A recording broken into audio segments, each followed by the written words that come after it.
Our guest today is the Cook County Commissioner from the 9th District and Village President of Elmwood Park. He was elected to the Cook County Board of Commissioners in November 1994 and is currently serving his 4th term. Our guest today serves as chairman of the Zoning and Building Committee and Litigation Subcommittee. He is president of the Village of Elmwood Park, serving since May 1989. Our guest today is a graduate of DePaul University and DePaul University Law School.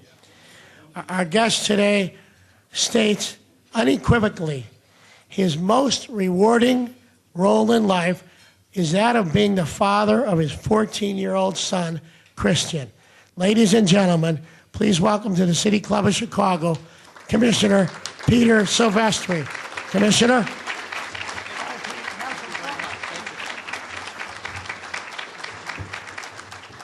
Good afternoon.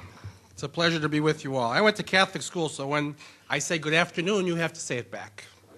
All right, thank you very much. Let's try it again. Good afternoon. Good afternoon. Now stand for the Hail Mary. I am very honored to be with you today to discuss two of my favorite topics, honestly. Village government and county government, how they compare and contrast, and how their missions are really intertwined. With this, we will discuss reasons why I believe there's an ongoing historical disconnect between the population, the people, the residents, and county government, and how that is different from municipal government. And finally, we're going to talk about something that I think you might have heard about, the 2008 county budget, and the reasons why I voted against it at midnight. Let us begin by considering the massive size of government. You may not know this, but we have one of the largest governments in the country. Illinois has 102 counties, nearly 1,300 cities and villages, 1,400 townships, all overlapped around 3,000 special districts responsible for fire protection, airports, libraries, parks, water and sanitation, community colleges, and even mosquito abatement. In addition, this great state has 960 school districts. These figures include some overlapping, but they translate into, are you ready for this, 75,000 elected officials, more elected officials in the state of Illinois than any other state. So that's one for every 160 residents. Now in this room, we're blessed to have more than one per 160 residents. And I welcome you all here, my friends in the village halls and at county government. And I do want to mention, Jay, if I may, that two of my trustees who support my programs generally are here, so I want to introduce them, Alan Bennett and Alan Kaminsky.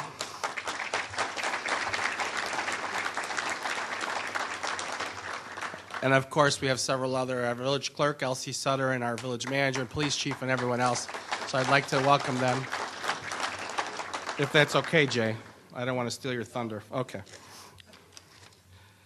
So now let me officially introduce myself. I'm Pete Silvestri, as Jay mentioned, and I am, in fact, two of those 75,000 officials. Looking around the room, some of you have worked with me at the county board, while others of you have worked with me at my municipal position at Elmwood Park. Come to think of it, some of you may not know me at all. How many of you don't know me at all? Please raise your hand. You're probably at the wrong luncheon, Tom. And knowing Tom, it's probably you're at the wrong luncheon. But you're going to eat the dessert anyway, apparently. In any case, as I alluded to earlier, I've been asked to speak to you about these two hats that I wear. Two different types of government with similarities and overlapping responsibilities. And lastly, to share the insight and perspective I've gained from the wearing of both of these hats.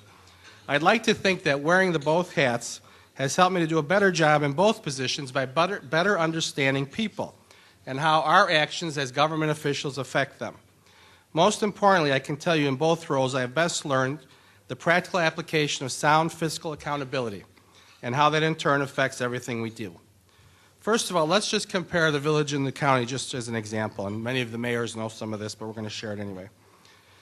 As a commissioner, I'm one of 17 who make up the legislative wing of the Cook County Board. And basically, as the village president, I am the one person who makes up the executive elected wing at the municipal level in Elmwood Park. Now, I'm going to ask you a hard question. Which of the two do you think is easier to wear and actually more fun on most occasions? Good job. Thank you, Kathy. I love both my jobs, especially for those of you in the room that can vote for me next election.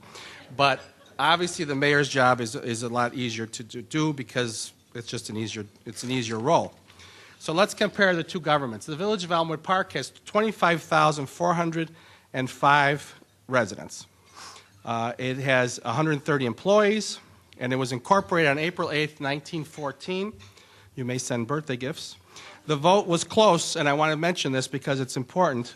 If the majority of the women didn't come out and vote, Elmwood Park will not be a municipality. So we thank the women who could only vote in local elections in those days for coming out.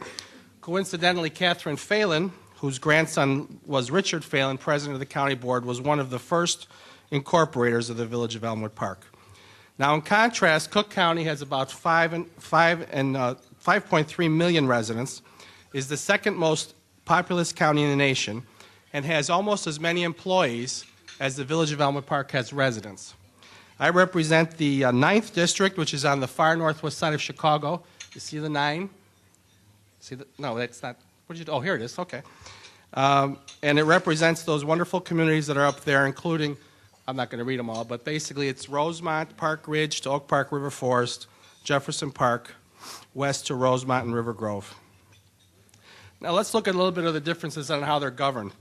The village that I represent as the village president is governed by a 7-member board of trustees, not a very difficult concept. Most communities are like that, including me and 6 other officials of the same party, the Village Unity Party, which is our local community party. The clerk is also of the same party. The senior trustee, who I introduced earlier, Mr. Bennett, has served since 1975, and the 2 newest members were appointed 8 and 2 years ago to fill out vacancies. These 8 officials live within blocks of each other, know every detail of every issue, the people involved in the locations in question on these issues, and if they do not, they can find out everything they need to know within minutes, literally within minutes. Our administrators live within the community, as do most of our employees. Our demographics, philosophies, and goals are similar. The path to solutions may be different, but the final destination is usually the same. On the other hand, the Cook County Board is made up of 16 other commissioners and a president, coming from different demographics, different constituencies, and therefore often different needs. There are Democrats, Independent Democrats, and Republicans, although I can guarantee you most decisions are not based on partisanship at all. These commissioners are city and suburban residents coming from the north, the northwest, the south, the central, making it more challenging, if not difficult, to reach a consensus to solve county problems. This is not unusual, however, today, as differences more than commonalities dictate in Washington and Springfield, probably even more than they do at the county building. And this is disappointing because it's the common ground which founded this nation and should dictate at the county board and, of course, in our national and state capitals. After all, I believe the constituencies of all our districts, and all our communities for that matter, need confidence in the system, confidence in the performance and representation that they receive from their elected officials, and ultimately an accountability or faith in the system of government that we're talking about. Now, just to show you how open-minded I am, I'm going to quote a Democrat, Adlai Stevenson. I'm sure you've heard of him. He was a politician, an Illinois governor, UN ambassador. And he said something that I think is of great interest today in politics, that public confidence in the integrity of the government is indispensable to faith in democracy. And when we lose faith in the system, we have lost faith in everything that we fight and spend for. And I think this is key today because I think a lot of people, the residents that we represent, have lost faith in the system more than any other time in our history as a nation. Now, some of this lack of faith is based on perceived and actual performance. Some of it is based on a lack of feeling of being vested in county government. In either case, this lack of faith is really why people are so frustrated. And let me compare again the village to the county. In a village like Elmwood Park, people know they can come to the village hall, be heard at village board meetings, and can even accost me personally everywhere and at any time for their voice to be heard. You'd be amazed at what people have brought up to me at Little League games, at restaurants or stores, and it usually starts out with, "I don't want to bother you, but..." And most elected officials in the room know what I'm talking about. Or even places like the handshake of peace at church. Last Sunday, a nice little old lady didn't offer me a sign of peace at all. Rather, she offered me a piece of her mind while extending her hand and looking into my eyes and lamenting that there was a pothole right in front of her house. I can guarantee you, again, as a Catholic school graduate, The Sisters of Mercy never taught me that part of the Mass. As village president, however, I can and did have someone out there Monday morning to fix the pothole because I didn't want to hear it next Sunday at the Handshake of Peace. Actually, the same woman also, I said to the woman, couldn't you bring this up after Mass? And she said, you leave right after communion. So, and to her credit, she's right. So, because then you don't have to hear about the pothole at church. On the other hand, at the county, people don't often know where to turn. You have the treasurer's office, the assessor's office, the recorder of deeds office, the clerk of the court, just to name a few.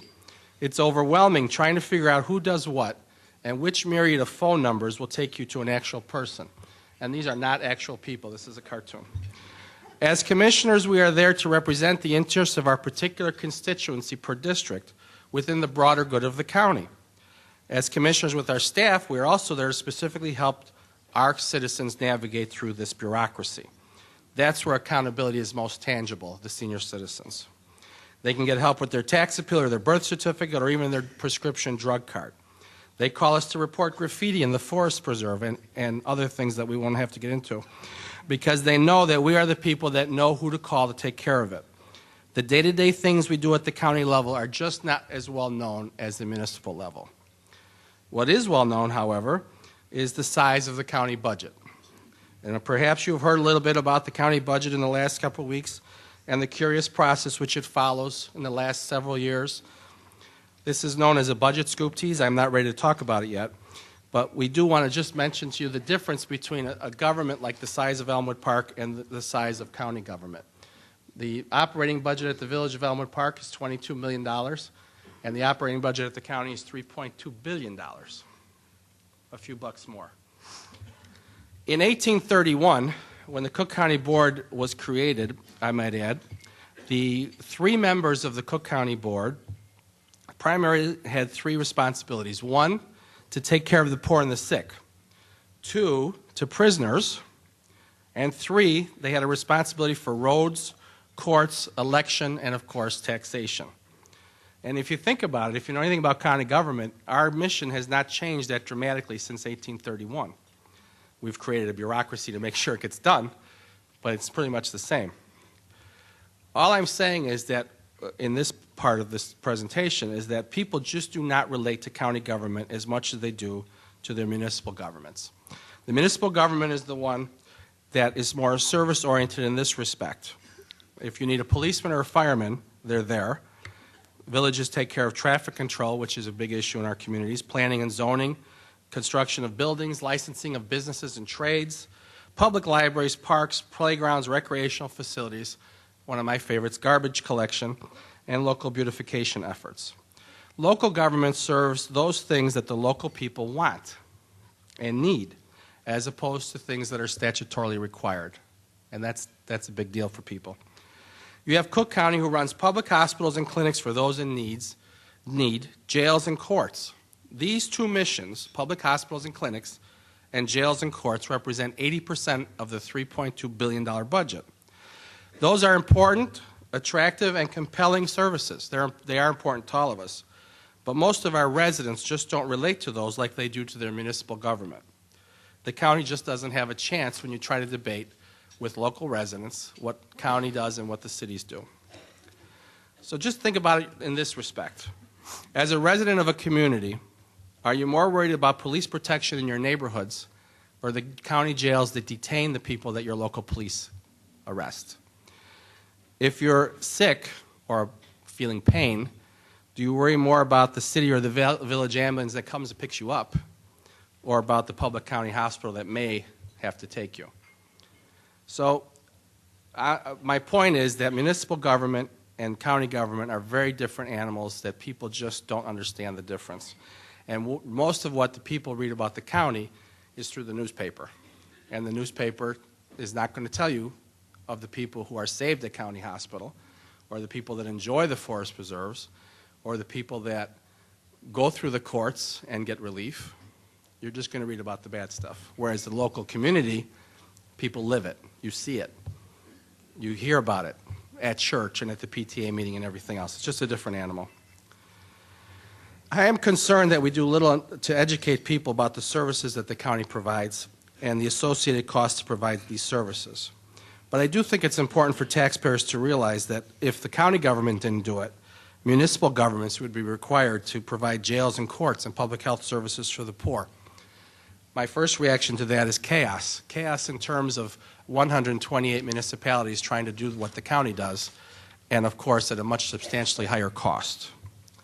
There's not 1 week in the village of Elmwood Park or any of the municipality that there is not contact with county government, whether it be with the state's attorney's office, the clerk of the court, the sheriff's police, and others.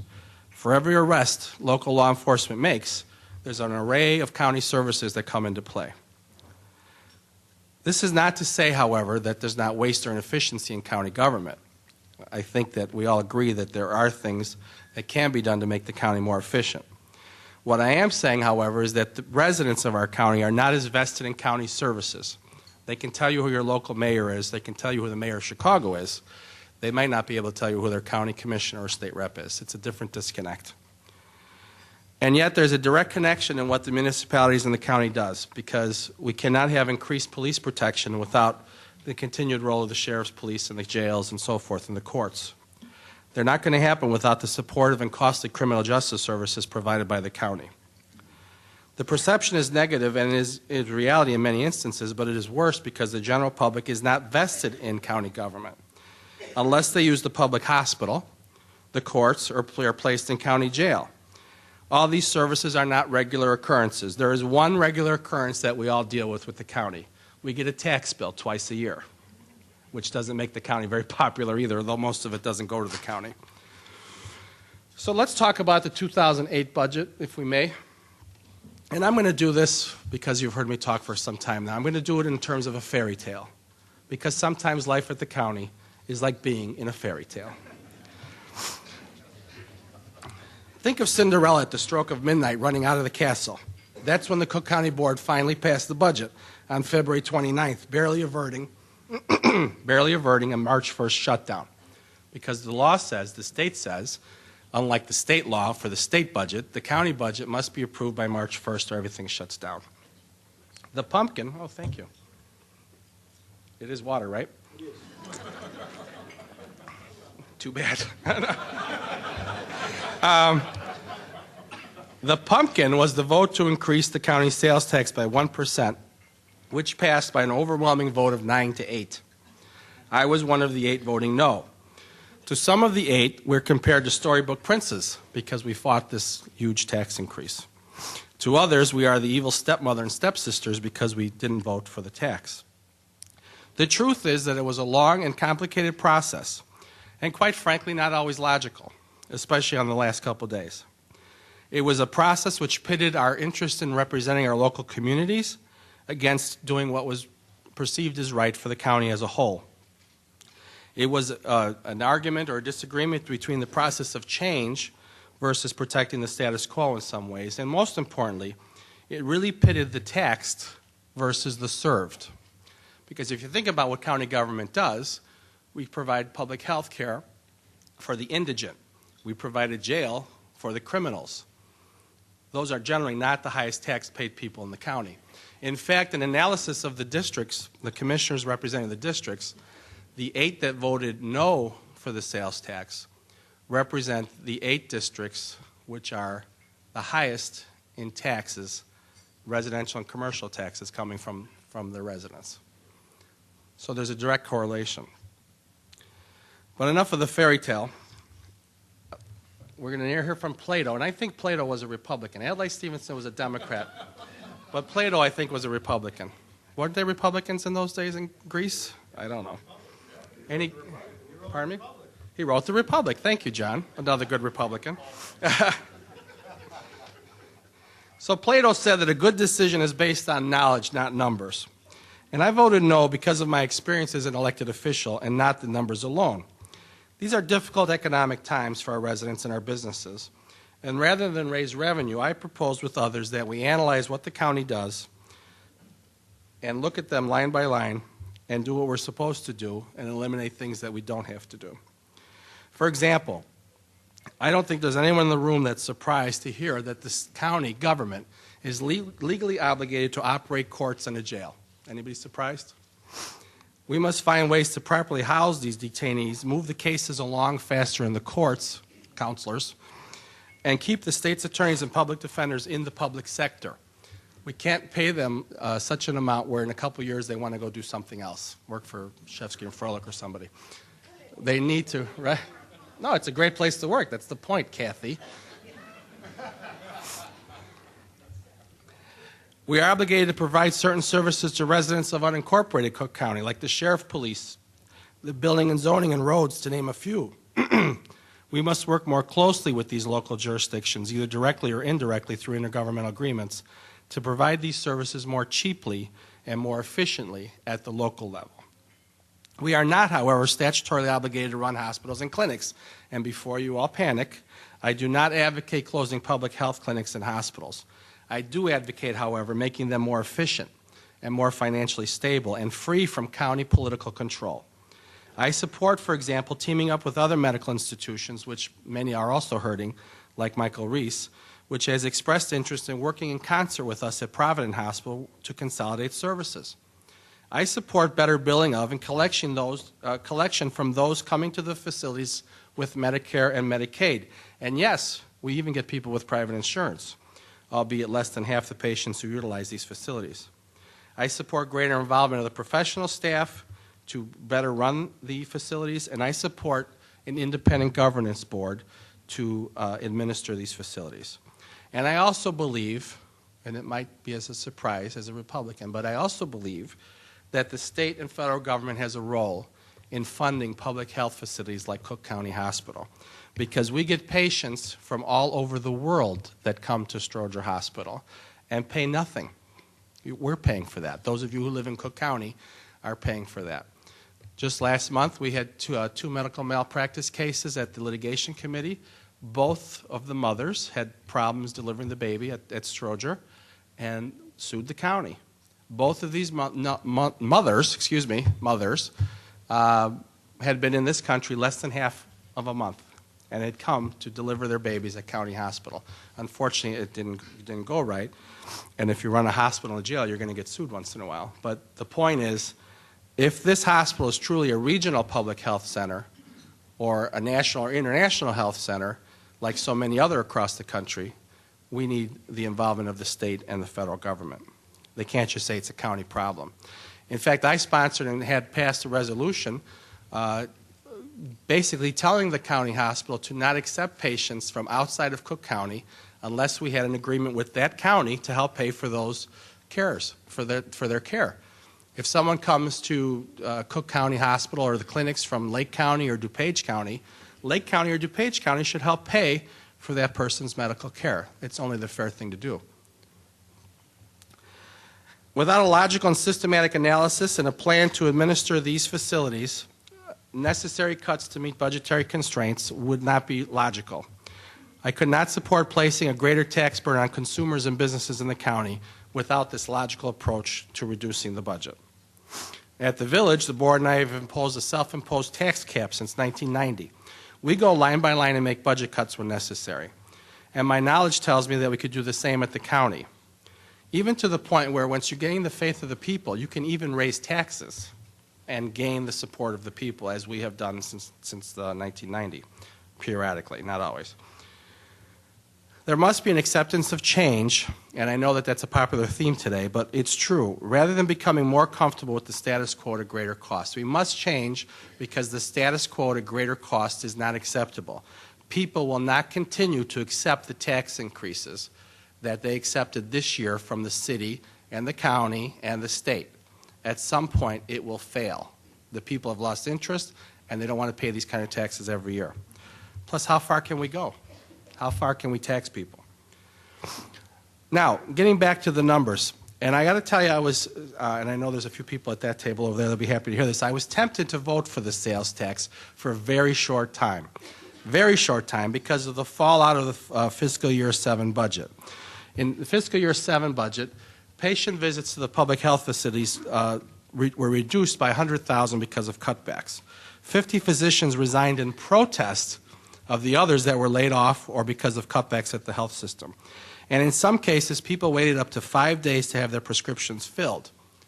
Now let's look at it from a public safety perspective. In fiscal year 08, and those lawyers in the room will know that this is actually a federal courtroom, but it's supposed to be a Circuit Court of Cook County courtroom. So please don't tell your neighbors that this is a federal courtroom, okay?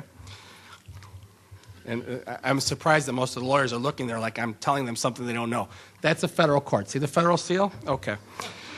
So in 2008, just as one example, if the budget cutbacks, the 13% cut was made, we would lose 197 prosecutors. And I'm going to tell you this, and the state's attorney's room know this. I have a special place in my heart for the state's attorney's office. I am an attorney, but that's not the only reason. I think that it's the police and the state's attorneys that keep our society livable. And I think that we don't have the option of cutting back on police and state's attorneys and those type of positions. We just don't have that option, especially with the way the world is. So the 13% cutback was going to reduce our prosecutors by 197 and various other cutbacks in the office. This was unacceptable. So I did think about it for a moment, about the need for the increased sales tax. Keep in mind also that our state's attorneys today have greater caseloads than most of the other major counties nationwide. I think all of the counties nationwide. As chairman of the litigation subcommittee, I know that mass layoffs could lead to understaffing, let's say at the jail, and that in turn could mean a breakdown in safety, and also maybe more criminals on the street because they'd have to get out quicker. So cuts could lead indirectly to the county spending more money, not less in the long run. In addition, quite frankly, the administration and courts of jails are direct statutory obligations of the county and represent the most important mission of any government, public safety. I'm not trying to compare the importance of public safety to public health. They're both important. But when you're in government, you must first meet the obligations that you're statutorily required to meet, as imposed by law. Very important in this debate is streamlining the bureaucracy and increasing efficiency through the expanding use of technology. And this is happening. There are many good things happening. And yes, we have to reduce, not add, to the number of people doing these jobs. Some of this has happened and continues to happen.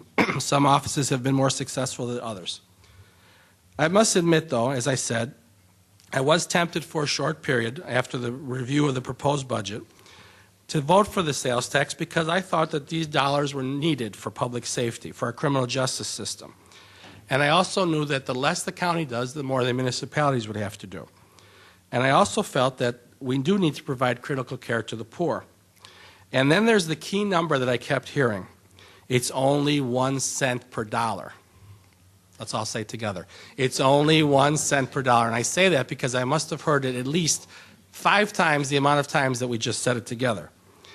But the truth is that this 1 cent actually takes $400 million out of taxpayers' pockets. And putting this additional sales tax burden on residents and businesses today is something I just felt was wrong. The tax itself is regressive and is counterproductive. It translates into higher prices for consumers and further translates into fewer household dollars for necessities. And let's be honest, residents have the option of shopping somewhere else. In my district, where I represent, it's a shorter trip to DuPage or Lake County than it is to most of the major malls in Cook County or to downtown Chicago. A case in point, when the cigarette tax was raised last year, we had a very big jump in revenue at the beginning. And then we found that that revenue declined. And as much as I'd like to believe that people were smoking less, I think that they were just buying the cigarettes somewhere else. Indiana, Kathy Posner. So finally, I just felt that at the end that these types of numbers began to control my thoughts. And in the end, we did get a little bit of both. There was actually a compromise that created a 1% tax increase instead of the 2%. And I have sponsored legislation and have asked our representatives in Springfield, Saviano and McAuliffe, to sponsor legislation that would require greater numbers of commissioners to raise a tax like this. There were 4% countywide budget cuts, and an independent governance board for the Bureau of Health was created. And the independent governance board is something that I think we should all be proud of. What it will do, it will give independent medical professionals the right to administer the public health system as opposed to the president and 17 commissioners downtown. This should translate into greater efficiencies in bill collection and better transparency in awarding contracts. Which brings me to the final, I think, my favorite quote. And this is good news for you because that means I'm almost done. Right? Don, you can laugh. It's okay. My first choice, in light of the John Adams series on HBO now, was to pick something from the Founding Fathers. I think that's always popular. But then, you know, John Adams saying that we're a government of laws and not men is just, it's boring and it's just not true. We are a government of men and women, deficiencies and all. So with all due respect to our second president, I didn't think that was a good enough quote. Then I thought, maybe give me liberty or give me death. Maybe some of the people from Palatine can appreciate this right now. But the truth of the matter is, I thought that was a bit dramatic for this type of presentation, so I didn't say that. Then my second choice was sort of to salute my ethnic heritage, especially that this is St. Joseph's Day for those of you who follow that. As some of you may know, I am of Italian-American persuasion, so I thought I would look back to the Romans, not Frank Sinatra, Stella, Julius Caesar. And I thought, I came, I saw, I conquered, might give you the wrong impression of me as a politician. And anyway, I don't think Caesar ever said that. I think Shakespeare wrote that. So I close with a quote from a German I and you have probably never heard of. His name is George Buchner. And he said, and I thought this was provocative and somewhat titillating, and I asked my staff to take that word out of the speech in light of current events in New York, but the quote is, government must be a transparent garment which tightly clings to the people's body. And I think in government, as officials, we now have to be better examples of that transparency and service in government. We must work once again to give faith in the government, and especially in this case, the county government. The Independent Governance Board for our public health system is a giant leap in making Cook County government not only more transparent, but more responsive to the needs of its people, more fitting to the body, so to speak. We must do more like the privatization of the private Forest Preserve golf courses. If you recall, not long ago, the Forest Preserve District was in dire straits with many of the same complaints we hear about the county. Bloated payrolls, unresponsive employees, and budget deficits. Some of it real and some of it perceived. Today, the Forest Preserve District budget woes are a thing of the past, in part because of the privatization of the golf courses, which I helped sponsor, and other streamlining measures at the district. Recently, something that some of you may relate to, the toboggan slides on the northwest side will be removed because of the cost of rebuilding them or the cost of operating them. And this is exactly what needs to happen at the county. We need to continue to reevaluate how different programs and services fit into the mission of the county, and we must do that with the idea of a creative change as opposed to the status quo. Obviously, we cannot talk about the Forest Preserve without mentioning the successful Brookfield Zoo, which, by the way, is owned by the Forest Preserve District of Cook County and is recognized as one of the nation's top 10 museums. And, of course, the Botanic Garden, a place close to Tom, I'm sure, to your heart. Are you still on the board, Tom? Yeah. That's why I put this in here, Tom, for you, because you're here. Which is also known as one of the premier botanic gardens in America. Both these facilities are owned by the Cook County Forest Preserve and are good examples of what counties should be like, working with private citizens to administer programs and services for the betterment of the community. Okay, so I do have one more quote. I did say the last one was the last one, but this is a repeat, so it doesn't count. I want to quote Adlai Stevenson again. Public confidence in the integrity of government is indispensable to faith in democracy, and when we lose faith in the system, we have lost faith in everything we fight and spend for. And I think I'd like to end this speech by telling you that I think that the greatest problem in government today is not money, is not anything but the faith of the people in government. People read too much in the papers that are just very demoralizing and frustrating to the general public. So those of us in government, Republicans and Democrats in Springfield and Washington and here at the county, have to do what we can to restore this faith in government. I will continue to try to do that at the county and at the village.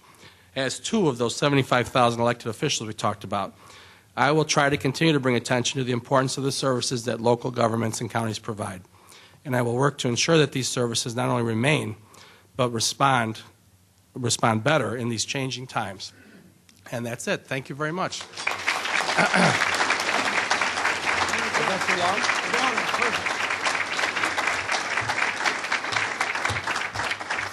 Questions? If you have questions, just line I up always behind ask the Kathy. first one. State your name.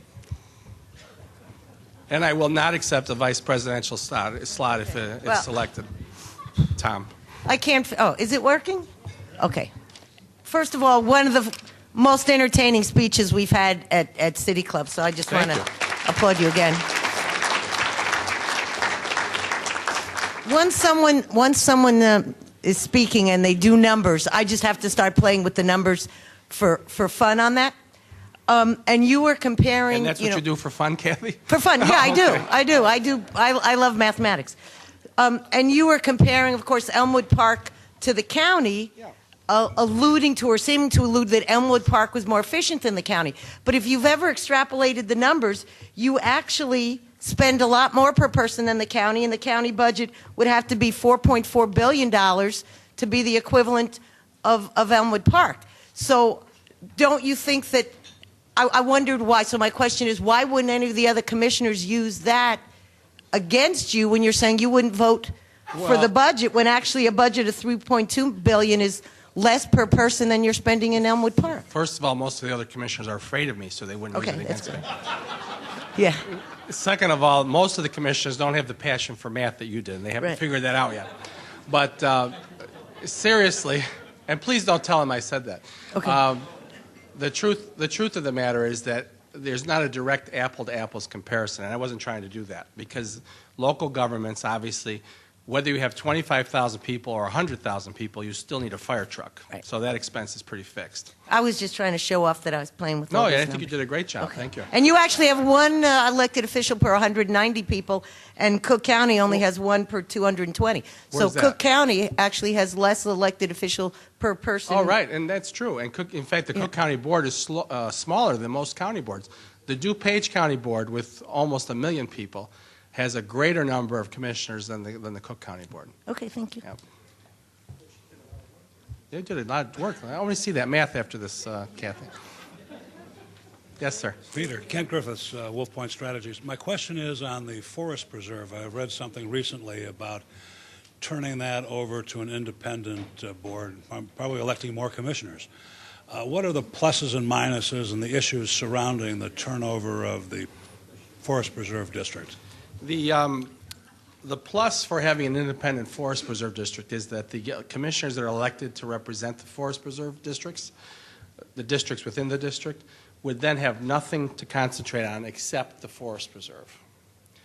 And obviously that's a big plus, because we currently, as you heard from my remarks and you know from county government, we serve as hospital commissioners, Forest Preserve commissioners, jail commissioners, court commissioners, environmental control commissioners, and a variety of other roles. So the theory is that an independent Forest Preserve Board would only concentrate on running the forest preserves. The downside is that you're creating another government, another bureaucracy, where currently, the theory at least, should be where the smaller Forest Preserve District, which has a budget of about $150 million compared to the $3.2 billion, should be able to rely on its big brother, so to speak. So the plus is that you have a big brother to rely on. The minus is that you have a big brother to bully you, and that's what the theory is, that the county government sometimes neglects the Forest Preserve District and cannot concentrate on forest-type issues enough because of everything else that's done. Looking at motivation on that, how much bonding authority would be associated with that $150 million? Well, my a year? concern, I don't know the exact number there. Kathy, do you? But my concern about it, and I have a very good relationship with the Civic Federation and the Friends of the Forest Preserve who generated the report.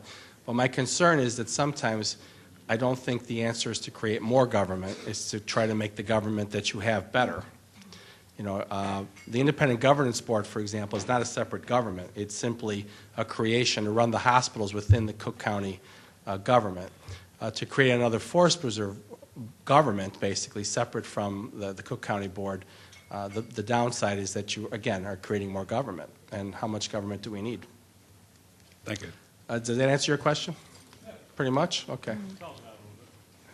My name is Mo Headington, and I'm president of the Stand Up Save Lives campaign, past vice president of the Illinois Environmental Council. And this wasn't touched on in any of your accolades, but I certainly want the people here in this room to know of your incredible work on the Environmental Commission of the Cook County Board, and the fact that when I'm dealing with the big and tough issues, and we're not talking about the duck and bunny issues, we're talking about the lives lost because of pollution, whether to our air, our water. I know that I have a friend in that Environmental Commission, and when I went to you folks several years ago for a resolution on behalf of the county board and the residents of Cook County for the Stand Up Save Lives campaign regarding ending the pollution of the old coal plants that had refused to put in pollution control technology, and you folks were there and gave me that resolution. And last summer, the fact that you gave us a resolution on GNEP, which most people aren't even aware of, the Global Nuclear Energy Partnership that would bring nuclear waste from the 103 reactors across our country into Illinois on our streets and highways for reprocessing, research and development at Argonne, reprocessing at Morris. And I went to the Cook County Board, and you folks gave me the best resolution I had ever seen. And I have to tell you, when I called a scientist in Washington just weeks ago with a question, he said, "Do you know anything about the Cook County Board resolution?" And I said, "Yes, I do, because I worked with those people." So I salute you for what you did on that. I have 12 other resolutions since. I'm hoping some of the mayors whose names I heard in the room today gave me resolutions. If you're a mayor and didn't, come and see me or ask Pete about getting in touch with me. I thank you, Rich Pellegrino, for your work on this as well. Thank you for those kind remarks, and thank you for all your hard work on that regard. Thank you. They only gave me half an hour. I could talk all afternoon. Go ahead. Good afternoon, Commissioner Silvestri. My name is Prince Riley. I'm with Witherspoon Marketing Group. First of all, I want to thank you for the fight that you did for the budget and the stand that you took, because I think we have to make some attempt to give taxpayers a sense that their money is not only being spent, but we're managing it in a way that makes spending it worthwhile. My question is that we seem to be coming up to a watershed event with health care in Cook County, and we have a constantly expanding, against all other attempts to be efficient, we have a constant imbalance between the amount of sources of revenue to fund health care and the demand for health care. And I don't see the demographics in the county changing significantly, as you were indicating, to cut that off. So I guess my question is, in light of your comment about not putting this burden on local jurisdictions, what's going to be the solution 2-3 years now as people age, where this healthcare cost continues to accelerate faster and faster, and we don't have money within the county to sort of tap on to cover that cost? Well, I think the first thing that has to be done is that the county has to establish that the county is doing everything it can to collect all the revenues within existing resources. We have the opportunity to collect from people with insurance. We have the opportunity to collect from people with Medicare and Medicaid. And that's improving, quite frankly. In the last year, the numbers of collections have gone up. And if you may have read the paper today, now we have hired a collection company, basically, the second most qualified, because the first most qualified got into some trouble, if you read the paper. I saw it in the Tribune. I bet the Sun-Times had it too. But we need to put our own house in order first to establish that the county government is doing what it can to collect all the revenues that it has coming to it. The second thing is we have to make the state and the federal government recognize that these are problems that go beyond Cook County. You know, it's a terrible thing to say, but you know, as of yesterday now, senior citizens all across the state get on buses and trains for free, and that's great. But just as much as that includes grandma with no income, it includes, you know, some LaSalle Street broker who might live on the Gold Coast taking the bus. And I think maybe that sometimes we get we lose track of what we should be doing because we want to look good to the public. But my point is that we need to get the federal and state government to be involved in this, because we do have large numbers of uninsured people. And short of national health care, we need to provide funding to those resources that the poor have, like Cook County hospitals. Right. May I have one follow-on question to that? You mentioned about a partnership between the public health care systems and private hospitals. And having worked at this area fairly lengthily, I can tell you that the chances of that happening without some substantial cost containment is nil to none. hospitals like University of Chicago, Loyola University, University of Illinois at Chicago have all turned down opportunities to work very closely with Cook County on things as simple as mammograms for the reasons that they see that as a open wound, so to speak, and has to be closed. So my question is, in terms of coming to some resolution with getting the dollars to fund those kinds of initiatives, what do you see as the mechanism between state and federal government to the county to do that? Well, I think your question has two parts. The first is the state and federal government have to come up to the plate. They have to realize that we live in an economy today where there are more people utilizing the public health services. And these are not just residents of Cook County, they're residents from all parts of the state and the nation. I mean, we have a regular number of people that come from other states to go to Stroger Hospital because it is a public hospital, or Oak Forest or Provident. So we need to get the state and the federal government to recognize that they have a role in funding places like the Cook County Hospital System, because there are a lot of people in this country that need that service. Not just here. I mean, Parkland and Dallas, you know, many of you have heard of Parkland, the hospital where President Kennedy was brought when he was shot. That's a public hospital. The people of Dallas, and I can't think of the name of the county now, but they pay for that hospital. And there's similar hospitals in Miami and Atlanta. And none of them are doing that well financially. And how can you? You're dealing with indigent people. So the federal government has to step up to the plate and say that they have a role in this, as does the state government. Every 4 years, people running for president tell you how much they want to fix the national health care system. Has it been fixed in the last 30 or 40 years? It's gotten worse. You know, so maybe somebody will be held accountable for that. And the state has a role too. You know, the people of Cook County, the people of the Chicago region, the 6-county region that use the hospital and beyond the 6-county region, all come from Illinois. So the state has a role there. You know, and this is a perfect opportunity for the state to meet its obligations. I'm not saying that the state and federal government should write a blank check to the Cook County Board saying, you know, whatever you need, we're going to send you the money. I mean, I wouldn't advocate that. But within accountable measures, there should be some type of funding greater than what we're getting now. We're part of an intergovernmental agreement with the feds now, and it was written in a way where 10 years ago we got this amount, and now we're at this point. Well, guess what? The costs of health care have not gone down. They've gone up.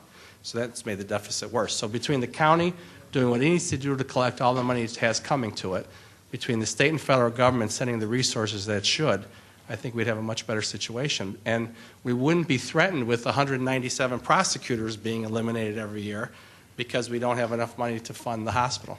That makes no sense. And what was the second part of your question? Didn't you have a second part? Well, I'm asking what would be the mechanism. A lot of the private hospitals in the Chicago region are also hurting. Yes. Michael Reese, for example, has offered to work with us at Provident. I don't know how serious it is or how far it's gone, but it's certainly somebody we should talk to. You know, it would be cheaper. Maybe we need to change what Provident does. You know, maybe it should be an emergency room in a clinic as opposed to a hospital, a full-fledged hospital with 30% of the beds being used. So, you know, there's ways to do it. When we stop thinking of ways to do it, we should give up. And I should give up? Okay. Let's give a round of applause.